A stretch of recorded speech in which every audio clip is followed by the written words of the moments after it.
Okay, so you want to make a souffle?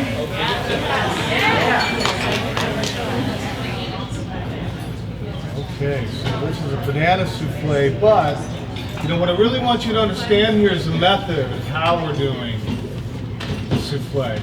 First, we have to build our base. Okay. So, in a bowl, I'm going to put banana puree. Okay, it's just one banana that I threw into the food processor with lemon, just a touch of lemon juice. It's important because it keeps it from turning brown.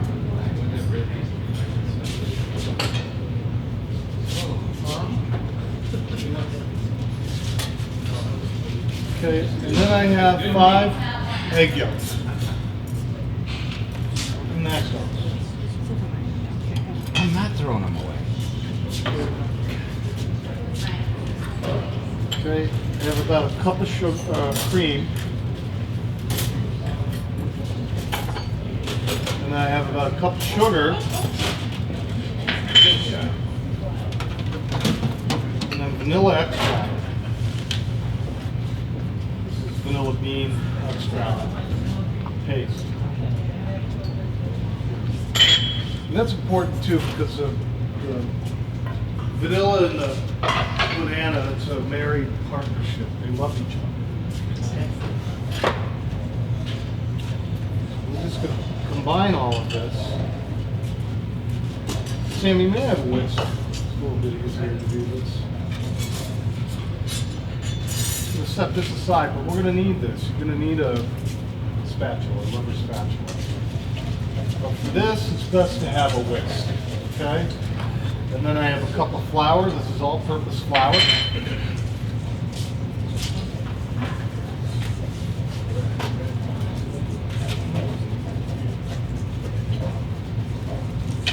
This is your souffle base, okay?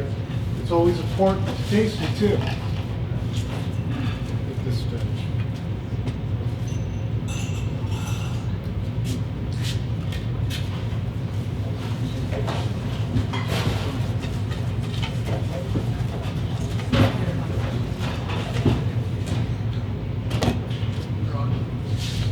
Okay, now this is the important part, the egg whites. Okay, in the egg whites go. Now here's the deal. I like to pull my egg whites out probably about an hour or 2 prior to using them because I want them to come up to temperature. I don't want them ice cold. And then my bowl that I'm putting them in has got to be completely dry. Okay, no greasy residue on it or whatnot. Okay, just completely clean and dry.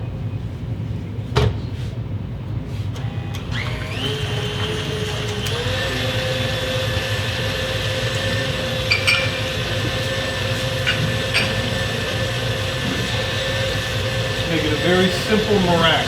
That's what I'm doing. There isn't any flour in this, sugar in this, nothing. It's just a simple meringue. Okay. What I could do, what you could do, is add just a little bit of lemon juice at the right time and help stabilize the egg. But you know, the stabilization will help when you combine the souffle mixture and you get it into the oven. It'll help it rise. It'll help for it to stay risen too. Okay? What you don't want to do is overwork your egg whites or overwhip them. That would be very bad because that would result in a souffle that's flat, not risen. I want to whip this to soft peaks. Not hard peaks, soft peaks.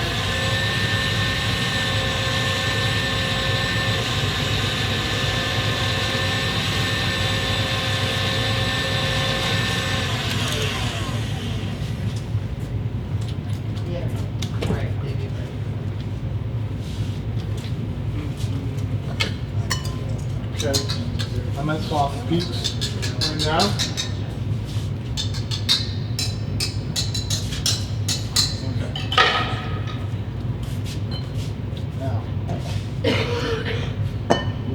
part with this. And we're going to say hello to this. What I'm going to do is I'm going to take half of my egg whites. You got those, Sammy? You got those souffle dishes? And then I just want to start folding this in, but see, I'm going around the bowl and kind of working to the center.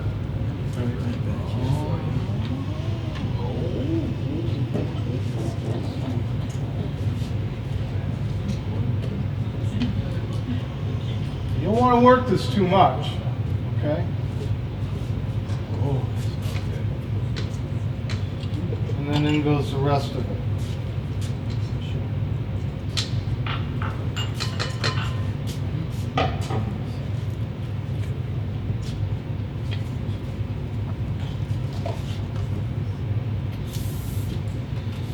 Well, I'm sorry that you can't, you know what, I take the base. You may make the base ahead of time, you can make it days in advance, okay? And that'll hold in your cooler. But when it actually comes to mixing the souffle and whipping your egg whites, that's something that needs to be done at the last minute.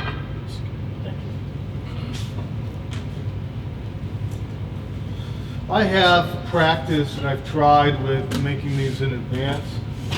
And I have found that some success in putting that. I have sugared cups here, okay? And the reason why I just took some Pam and then coated them with sugar.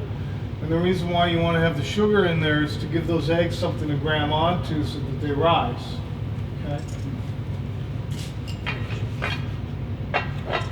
But God love Pam. You know,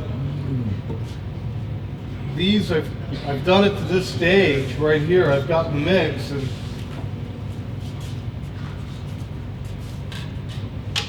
you know, I put them into my cups like this, and you don't want to fill them all the way, just 3/4 of the way there, okay, because you want to give it some room to rise. And I always find it important, again, you know, your souffle base, pull it out in advance of mixing this so it comes up to room temperature somewhat. And what that will prevent is that when it goes in the oven, it will prevent the souffle from rising too fast and then spilling over, the batter spilling over your dishes. Okay. If it's too cold and you put it into that 375-degree oven, where the batter is too cold, then, you know, things are going to happen. It's like a thunderstorm, you know. It's going to rise too fast. It's not going to set. And then that liquid's just going to spill over the top of it, and you're just going to have a mighty mess on your hands. Now, I have gotten to this point right here, and then I've experimented, put these in the freezer. Okay, think of that. Okay, well, if I do it to this stage and I put it in the freezer and then I come back to it the next day, are they going to run? And it does. It works. It works. Okay, but it's not light and fluffy. It's more of like a pudding at that stage when you do it. But I did get some rising on it, and it tasted fine. It was just more kind of like, I don't know if you've got Christmas pudding or things like that. It's just more like a pudding. It doesn't have that light airiness to it. Okay. Put this out of the way. I do believe on my last cooking class here that we did here that we had them break that out. It's still here. I think you broke it too. I hope I didn't.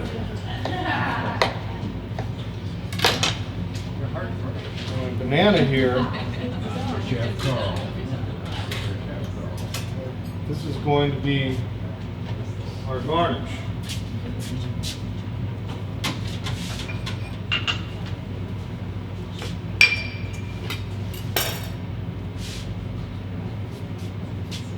Just gonna slice it, right?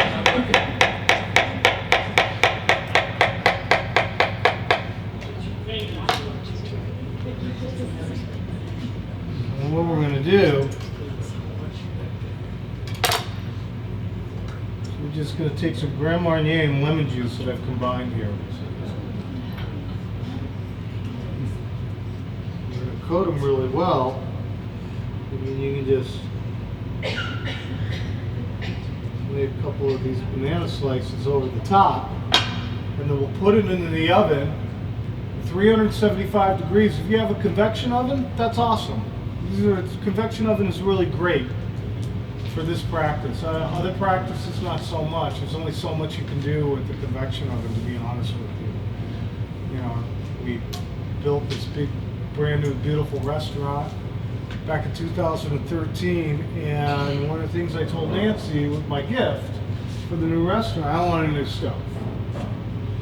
And I said, you know what? I've spent 4 years with the stove, just a conventional oven underneath. I want a stove with a convection oven. Well, I got the stove with the convection oven, but you know what? I hardly ever use it, to be honest with you. I hardly ever use that convection fan. Because everything that you put in, because it's rotating air throughout the oven, and everything that you put in there, it dries it out. But there are a few things that a convection oven is really great for. Okay. And number one, souffles are great for souffles. It works very quickly that way. Number two, drying out things. You know, I like to oven dry things. Seriously, I like to oven dry a lot of items. We do little oven dried tomatoes.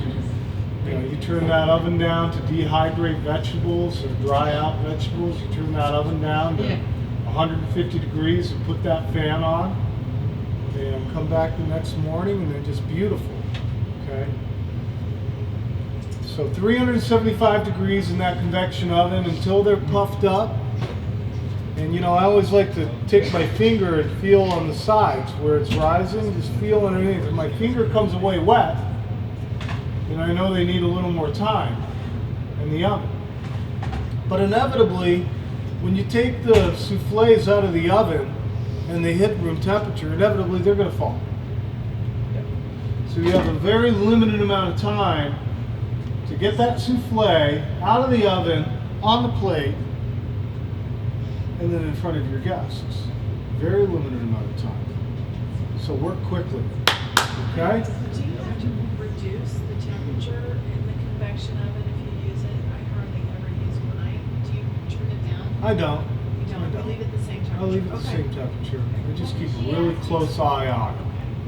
What did she ask? She asked whether or not I needed to lower the temperature, or you need to lower the temperature if you're using the convection oven. And things do cook quicker, because the air is more evenly circulated through it. Okay, but I don't ever lower the temperature on it. We just keep a close eye on it. Now, okay, that souffle, this banana souffle, honestly, is going to be just awesome on its own. It is.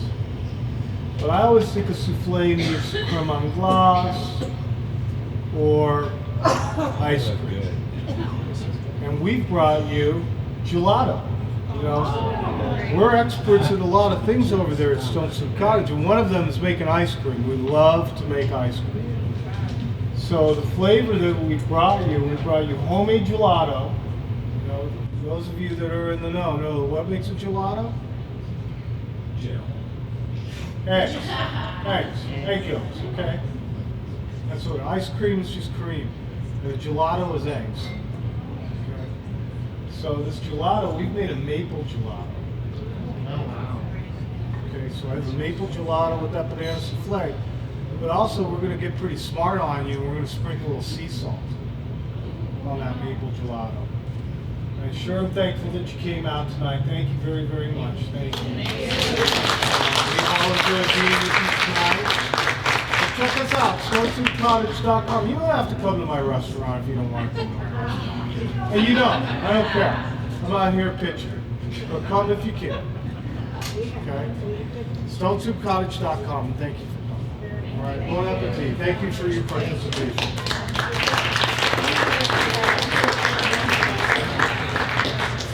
Yeah, I heard you.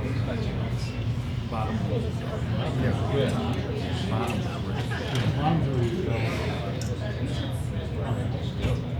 No.